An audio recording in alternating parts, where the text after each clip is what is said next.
2030 세대들, 오늘날의 젊은이들이 부닥치고 있는 이 절망스러운 현실이 과연 우리가 만들려고 했었던 나라인가? 라고 생각해 본다면 그렇지 않을 겁니다. 이제 치열하게 싸우지 못해온 저조차도 자괴감이 들 정도입니다. 무엇을 해왔을까 싶은 생각이 듭니다. 제가 이런 말씀을 드리는 이유는 저는 6월 항쟁의 계기로 언론운동에 몸을 담았고요. 언론노동자 일을 했고 언론개혁운동을 쭉 해왔습니다. 하지만 아직도 한국 사회의 언론 상황은 녹록치 않습니다. 이 언론 상황이라는 걸 좀 더군다나 지금은 폭넓게 생각해 볼 필요가 있는데요.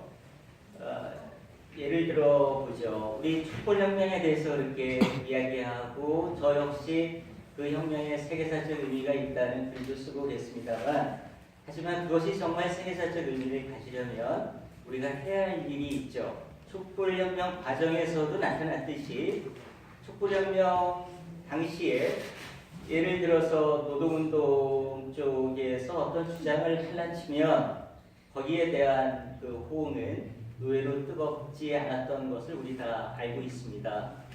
그것은 사실 어떻게 보면 지금도 그런 방향들은 남아 있습니다. 현 정부를 지지하는 개혁 세력, 그 뜨거운 지지자들 사이에서는 노동 문제에 대한 개념이 전혀 없으신 분들도 계십니다. 그리고 우리 사회는 이미 민중이라는 말을 잃어버렸습니다. 민중이라는 말을 쓰는 사람은 어딘가 촌스러워 보일 정도가 되었죠. 노동자라는 말도 잘 쓰지 않습니다. 모든 단체들이 시민이라는 말을 씁니다. 그리고 한겨레 신문과 경향신문조차도 촛불 시민혁명이라고 하고 우리조차도 촛불 시민혁명이라고 합니다. 그렇다면 시민혁명은 1960년 4월 혁명도 시민혁명이고 그로부터 숱한 세월이 지나서 지난 촛불혁명도 시민혁명일까? 왜 우리들의 혁명, 우리들의 역사를 시민이라는 틀에 가둬두고 있는지라는 것부터 한번 생각해 볼 필요가 있다고 생각합니다. 제가 그 말씀을 드리는 이유는 바로 거기에 언론의 문제가 숨어 있습니다. 저는 87년 당시 동아일보 기자였었는데요. 그때 이제 동아일보 노동조합을 만드는데 참여를 했었습니다. 87년 10월에 동아일보 노동조합이 만들어졌고요. 동아일보 노동조합 활동을 했습니다. 그래서 기자윤리강령을 만드는 과정에서 당시 동아일보 편집인 상무죠. 나중에 문화일보 사장도 하고 그랬던 분이 윤리강령 초안을 만드는 기자 대표로 3명이 참여했고 회사 쪽 대표 3명이 왔었는데 그 강령 초안을 제가 만들었는데요. 그 강령 초안에 대해서 민중의 생존권을 보장해야 된다라는 그 이야기에 대해서 문제를 제기하는 거예요. 아시겠지만 1980년대 동아일보는 괜찮은 신문이었죠. 상대적으로 아직 한겨레가 없었던 시절입니다. 민중이라는 말을 쓰지 말라는 겁니다. 더 이상. 왜 그러냐라고 했더니 민중이라는 말은 자병화된 언어다라는 거예요. 이해하기 어렵죠. 그래서 제가 그 3.1 운동 이후에 동아일보가 창간될 때 당시 동아일보의 사시가 민중의 표현 기반을 자임하노라 이렇게 돼 있거든요. 그래서 그 얘기를 했어요. 창간 사시도 민중의 표현 기관 아니냐라고 했더니 그 창간사를 쓴 사람이 자경화되었던 사람이었다 이렇게 이야기를 하더라고요. 한낱 우스개가 아닙니다. 80년대 동아일보 지면에는 그 민중이라는 말이 숱하게 나왔고요. 우리는 일상 속에서 민중문화, 민중미술, 민중문화, 민중 속으로 뭐 이런 이야기를 아주 자연스럽게 했었지만 하지만 어느새 우리는 민중이라는 말을 우리 스스로 입에 담기를 주저합니다. 그 이유는 동아일보 지면에서뿐만이 아니라 동아일보 지면에서 민중이 사라졌고요. 민중이라는 말이. 그리고 조선일보 뭐 더 말할 거 없고 중앙일보 마찬가지이고요. KBS, MBC, SBS에서 민중이라는 말이 나오지 않습니다. 그래서 우리는 민중이라는 말을 잃어버렸죠. 민중의 연대라는 말도 잘 생각나지 않습니다. 그래서 바로 이런 것이 언론이 가지고 있는 무서움입니다. 언론개혁이라는 것은 여기 선생님들이 더 잘 아시겠지만 이명박 박근혜를 비판하고 노무현 문재인을 지지하는 그런 운동이 있을 수 없죠. 물론이죠. 당연히 돼야죠. 원칙이 있어야 되고요. 우리가 지향하는 꿈이 명확하게 비전이 제시되어야 한다고 생각합니다. 이제 그런 점에서 이제 선생님들께서 다 알고 계시는 이야기겠지만 이 오늘 정관과 그리고 목적 사업에 나타난 한 두 가지에 대해서 그냥 제 생각을 보고 드리는 걸로 이제 짧게 이렇게 강연을 마칠까, 강연이라기보다 보고를 마칠까 합니다. 언론운동을 할 때 이제 가장 중요한 것은 사실은 여기 또 요약이 되어 있습니다만 기존의 언론에 대한 감시입니다. 그리고 또 하나는 대한 언론이죠. 차례차례 말씀드리겠습니다만 여기서 또 두 번째 대한 언론은 2000년대 들어서서 또 2010년대 들어서서는 새로운 의미를 갖고 있습니다. 그 이전의 대한 언론은 누군가가 언론인들이 만드는 그런 대한 언론이었다면 지금의 대한 언론은 우리 모두가 언론 활동을 하고 있는 시대입니다. 그런 점에서 언론 개혁 운동 역시 주체를 정말 바로 세울 필요가 있는데요. 이를테면 모든 사람이 기자다라는 그런 말은 어떤 인터넷 신문에서의 특정화된 말이 아닙니다. 우리가 미디어다라는 말은 다른 나라에서도 많이 퍼져 있는 이야기이고요. 처음에 흑인 대통령이 되었던 오바마의 선거 당시 그리고 그가 백악관에 가서 만든 홈페이지에도 미디어라고 되어 있어요. 우리가 미디어라는 말 지금 시간 날 수 있죠. 사실 촛불혁명 과정에서 나타난 수많은 SNS 댓글 지금도 아까 진행하시는 분께서 지금 페이스북에 중계되고 있다고 하는데요. 거기에도 의견을 누군가가 쓰고 이러죠. 그게 바로 언론 활동입니다. 누군가가 쓰고 있는 거죠. 그리고 그걸 전달하고 있는 거고요. 이제 이런 시대입니다. 그래서 그 두 가지 이야기에 대해서 첫 번째 그러나 중요한 것은 여전히 기존 언론에 대한 감시입니다. 기존 언론에 대한 감시는 기준이 있어야 된다고 생각을 합니다. 다 아시는 이야기이겠지만 그래도 조금 더 논리적으로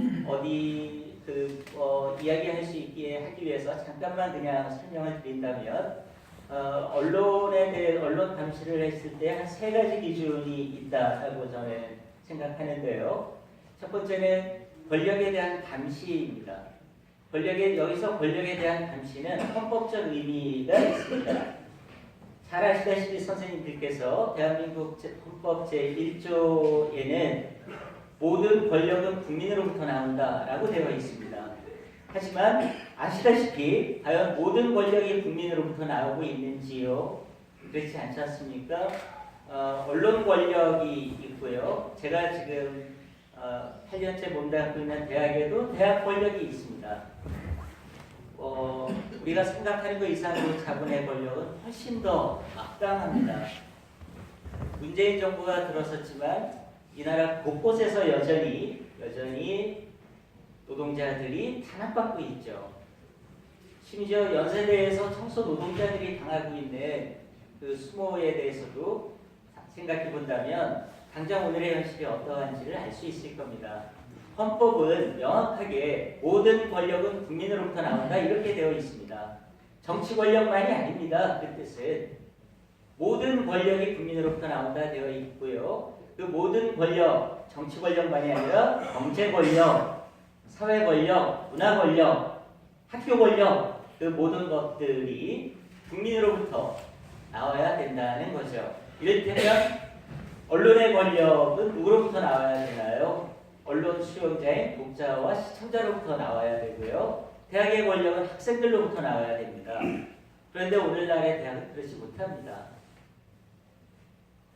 언론은 그렇지 못합니다. 경제와 정치는 뭐 더 말할 나위 없고요. 만약 그렇다면 권력을 감시한다고 할 때 그 권력은 비단 정치 권력만의 감시가 아니라 모든 권력에 대한 감시여야 마땅합니다. 물론 종교 권력에 대해서도 마찬가지겠죠. 그럼 권력에 대한 감시 활동 이것을 해 나가야 되는 것이 언론인데 그 언론이 권력에 대한 모든 권력이 국민으로부터 나오지 않는 것을 감시해야 될 언론이 감시하지 못할 때 그것을 감시하는 게 언론운동입니다. 그것을 감시해 나가고 왜 너희들 너의 역할을 못하느냐? 언론이 이 사회에 존재하는 목적, 이유가 권력 감시이고 그리고 모든 권력에 대한 모든 권력이 국민으로부터 나와야 되는데 민중으로부터 나와야 하는데 그런데 하지 못하고 있는 것에 대한 항의, 비판 그리고 해나가도록 이끌어 견인해내는 것 이런 것들이 언론 운동이 해야 될 첫 번째 문제라고 생각을 합니다. 그런 점에서 권력 감시가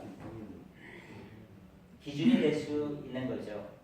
두 번째는 이제 두 번째는 조금 더 좀 너무 애매할 수 있다고 생각하실 수 있는데요. 하지만 언론운동에 이제 이렇게 참여하시고 앞으로 꾸려 나가신다면 이 문제에 대해서는 명확하게 개념적 정의가 필요하다라고 생각해서 다 아시는 이야기이지만 그러나 짧게 설명을 올리겠습니다.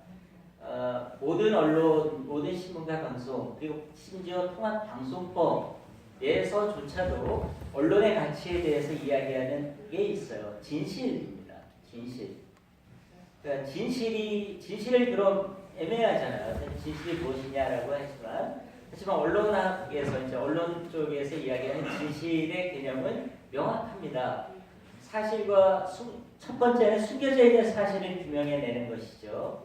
숨겨져 있는 사실을 드러내야 되는 겁니다. 이를테면 최순실의 저 비리 감추어져 있었던 거죠. 그거를 드러내야 되는 것이 언론이 해야 할 진실의 의무입니다. 숨겨져 있는 사실을 드러내는 것, 또 하나는 사실과 사실 사이의 연관성을 드러내는 것. 근데 이 두 가지가 언론이 해야 될 진실의 역할인데 그걸 제대로 하지 못한 것이 과거의 한국 언론이었을 뿐만 아니라 현재도 마찬가지입니다. 사실과 사실 사이의 연관성을 드러내는 것, 이게 진실이라는 얘기는 이를테면 이제 북핵 문제에 대해서도 우리가 짚어볼 수 있습니다. 지금은 자꾸 하셨지만 일찍이 리영희 선생이 그런 이야기를 했었죠. 북핵 문제라는 언론 표현은 잘못된 것이다. 북미 핵 문제라고 표현해야 된다라고 이야기를 했어요. 그런데 그걸 실천하는 언론은 아무 데도 없어요, 사실. 그 인터뷰가 나온 신문에서도 그렇게 쓰지 않아요. 그냥 북핵 문제라고 써요. 하지만 과연 북핵 문제가 동떨어져 있는 문제인가? 미국의 위협과 별개의 문제인가? 이렇게 생각해 본다면 한국 언론이 그것을 북핵 문제라고 쓸 때와 북미 핵 문제라고 쓸 때와 어떤 차이가 있는지에 대해서 충분히 짐작하시리라고 생각이 됩니다. 사실과 사실 사이의 연관성을 드러내는 일이 중요한 이유입니다. 숨겨져 있는 사실을 드러내는 일, 사실과 사실 사이의 연관성을 드러내는 일이 진실의 개념이라면 한국 언론은 과연 그 진실이라는 언론의 가치에 얼마나 충실히 복무하고 있는지 얼마든지 짚어나갈 수 있습니다. 그 원칙 아래서 언론 감시 활동을 훨씬 더 깊이 있게 심층적으로 해나갈 수 있다는 그런 제안을 한번 드려봅니다. 그게 진실이라는 개념에 대한 명확한 이해를 해둬야 될 이유라고 생각이 되고요. 뭐 다 아시는 이야기이지만 그냥 제가 짤막하게 그냥 정리 올리는 겁니다. 이제 공정이 있죠. 또 공정. 이거 역시 통합방송법에도 나오고요. 법적 개념으로도 언론은 공정해야 된다 이렇게 얘기합니다. 심지어 조선일보도 자기들 공정하다고 주장합니다.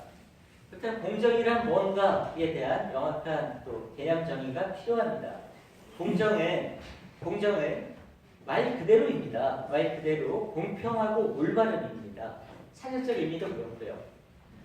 그러니까 이제 언론 학자들이 그 연구를 하고 논문을 쓸 때 서로 뭐 개념 정의에 대해서 어떤 논의를 벌이고 그러는데요. 서로 합의가 안 될 때 가장 쉽게 그 문제를 풀어가는 방법은 국어 사전에서 시작하는 겁니다. 사전적인 뜻, 우리 민중이 합의한 뜻이니까요. 공정의 사전적 뜻입니다. 공평하고 올바름. 공평한 것은 뭔가요? 어느 한쪽에 치우치지 않는 거예요. 올바름은 정의입니다. justice, 정의입니다. 그렇다면 공정한 언론이라고, 아무도 공평한 언론이라고 자임하지 않아요. 통합방송의 법에도 공평 언론 뭐 이렇게 안 돼 있어요. 공정 방송을 해야 된다 이렇게 되어 있습니다. 공정 방송이라는 것은 어느 한쪽에 편파적이지 않는 것에 그쳐서는 안 됩니다. 올바른 걸 추구해야 되죠. 이거를 노사 문제, 노사 쟁의 문제, 노자 갈등에 대입시켜 보면 이렇게 풀이가 될 수 있습니다.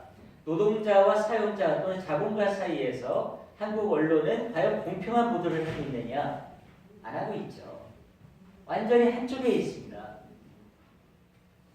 그렇지 않습니까? 그런데 거기에 그쳐서는 안 돼요. 누가 옳은지에 대해서 판단을 해주어야 됩니다. 그렇게 따지면 공정이라는 개념을 가지고 한국 언론이 지금 저지르고 있는 온갖 잘못된 보도들에 대해서 이야기해 나갈 수 있는 가치 기준이 충분히 될 수 있습니다.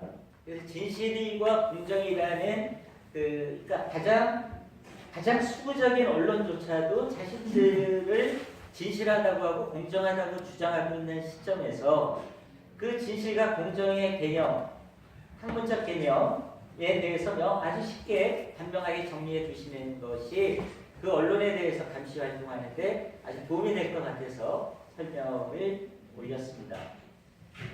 한국 언론은 사실은 노사 갈등, 노자 문제 이런 문제에 대해서 전혀 공평하지도 않은 그런 언론이죠. 이거를 바로 잡아가는 것, 이것이 우리 그 언론운동의 중요한 과제 중에 하나입니다. 선생님들이 보시기에는 혹시 그런 언론이 자본주의 사회에서 가능할까라고 생각하실 수 있겠지만 가능합니다. 그리고 그것이 제가 뭐 무슨 오해 없으시기 바랍니다. 제가 무슨 친스웨덴파도 아니고요. 제가 무슨 친북유럽도 전혀 아닙니다. 그런 생각 전혀 없습니다. 그런데 스웨덴이나 핀란드나 노르웨이 이런 데에서 보도되고 있는 양상입니다. 그 나라를 제가 이제 예를 드는 이유는 신문 열독률과 구독률이 가장 높은 나라들입니다. 신문이 사랑을 받고 있어요. 근데 그 나라 신문들에서도 스펙트럼이 다양한데요. 이른바 우파라고 하는 신문조차도 노동자들의 파업에 대해서 문제 제기를 하지 않습니다. 우리처럼 이렇게 마녀 사냥을 하지 않아요. 당연하게 생각을 하죠. 지하철 파업이 벌어지면 시민들 불편하죠. 불편 인내해야 된다라고 보도해 나갑니다. 우리로서는 상상이 잘 안 가죠. 그렇게 해서 노동 문제에 대해서 노사 문제에 대한 국민들의 인식, 사회 구성원들의 인식 수준을 바꿔가는 거죠. 그게 다른 모습이죠. 북유럽 사회와 북유럽 자본주의와 한국 자본주의의 모습 다릅니다. 그러니까 제가 그 북유럽 자본주의를 우리 사회 이상이라고 생각하는 것은 아닙니다. 하지만 현실 속에서 그런 것이 가능하다는 것에 대한 그 생각을 가지신다면 그 진실과 공정이라는 이름 아래에 노사 문제에 대해서 노동자들에 대해서 마녀 사냥을 서슴지 않는 사람들에 대해서 얼마든지 할 수 있는 이야기가 많습니다.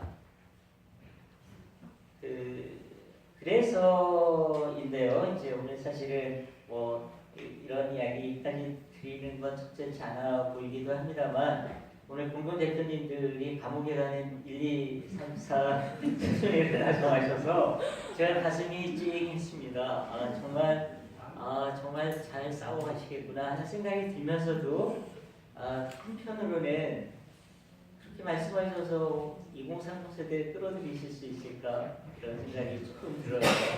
그러니까 그렇게 하시는 것보다는 조금은 더 이렇게 부드럽게 접근해 가시는 것이 이렇게 넓혀가는 데 도움이 되지 않을까. 가실 때 가시면 되죠. 좀 부드럽게 하셔서 창립 때 페이스북에 이거 뭐 젊은이들 보면 여기 어찌거리겠어요. 취업하게 바꾸고 지금 자하고 이런 판에 그래서 그냥 저는 그렇게 감옥에 안 가시고도 하실 일이 굉장히 많다는 거를 말씀드리고 싶은 겁니다. 그러니까 진실과 공정이라는 부드러운 개념이잖아요, 사실. 진실과 공정 가지고도 얼마든지 해나갈 수 있는 일이 정말 많아요. 이거 가지고 싸울 수 있는 일이. 그러니까 그러니까 민중이라는 말 이런 것만 되찾아도 저는 엄청난 언론운동의 진정한 일이라고 생각을 합니다. 언론운동을 제대로 못해온 제가 이제 감히 그런 말씀 드리는 건 어폐가 있다는 것도 잘 알고 있고요. 반성도 많이 하고 있고 오늘 또 가서 반성할 겁니다. 이제 그럼에도 이제 새롭게 또 시작해 나가는 자리니까 그런 말씀을 드려봤고요. 그럼 이제 그렇게 언론 감시 활동을 해 나가는 과정에서 세 가지 가치 기준에 대해서 설명을 드려보았는데요. 조금 이렇게 도움이 되었으면 싶습니다.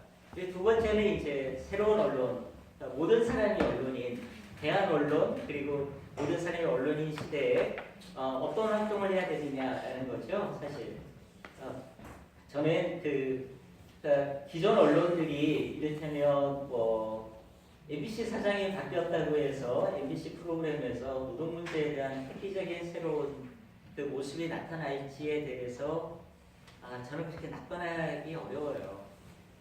KBS 사장 이제 오늘부터 이렇게 사장 공모한다고 그러는데 과연 우리가 KBS 방송 프로그램을 보면서 KBS 9시 뉴스에 국민 핵 문제라는 그런 말이 나올까? 뉴스에 민중이라는 말이 이렇게 자연스럽게 나올 수 있을까? 그렇지 않잖아요. 물론 이제 이명박 박근혜 시대의 그 방송 같지 않은 방송과는 다르겠죠. 하지만 아직까지 그렇게 낙관할 수는 없죠. 그런 점에서 본다면 사실 우리가 쓰는 트위터, 우리가 쓰는 각종 SNS 활동, 페이스북이나 이런 데에서도 우리라도 자꾸 민중이라는 말을 써가야 되고요. 노동이라는 말을 쓰고 그리고 왜 지금 노동이라는 말을 젊은이들이 낯설어 하는지 이런 것에 대해서 자꾸 이야기해 가야 된다고 생각해요. 젊은 세대들, 우리 후배 세대들이 노동 문제에 대해서 정말 모릅니다. 그러니까 예를 들면 제가 노동 상권에 대해서 대학교 4학년생들한테 물어봐요. 4학년 수업에서 몰라요. 노동 상권 뭔지 맞추는 학생이 없어요. 70명 가운데 스파이 신청한 70명 가운데 노동 상권이 무엇인지 맞추는 학생이 없습니다. 이렇게 해서 내보내는 겁니다. 이 나라의 교육이. 그래도 초중고등학교에는 전교조나도 있죠. 대학에는 그것도 없어요. 대학 교수 정말 문제 많죠, 그죠? 이거 페이스북에 생중계 된다고 하니까 제가 그러나 저는 이미 학술 논문으로도 서울대 총장, 연세대 총장, 고려대 총장을 실명으로 비판을 했어요. 그 사람들이 걸어온 길을 보니까요. 대학의 권력 자본과 삼각동맹을 맺고 있다는 대학생들의 목소리가 결코 근거 없는 이야기가 전혀 아니라는 것 논증을 했는데요. 그러다 보니까 이제 학계에서도 거의 그렇게 되어 있습니다. 괜찮습니다. 전혀 문제 없습니다. 그런데 몰라요. 가르치지를 않아요. 제 수업에 들어오는 학생들이 사회과학을 공부한 학생들입니다. 무슨 자연과학을 한 학생들이 아니라. 그런데도 몰라요. 반면에 제가 전제하고 말씀드립니다. 제가 무슨 친수의 등파 아니에요. 그런데 이를테면 스웨덴이나 이런 데서는 초등학교 6학년 때 노사 모의 실습을 학교에서 가르치거든요.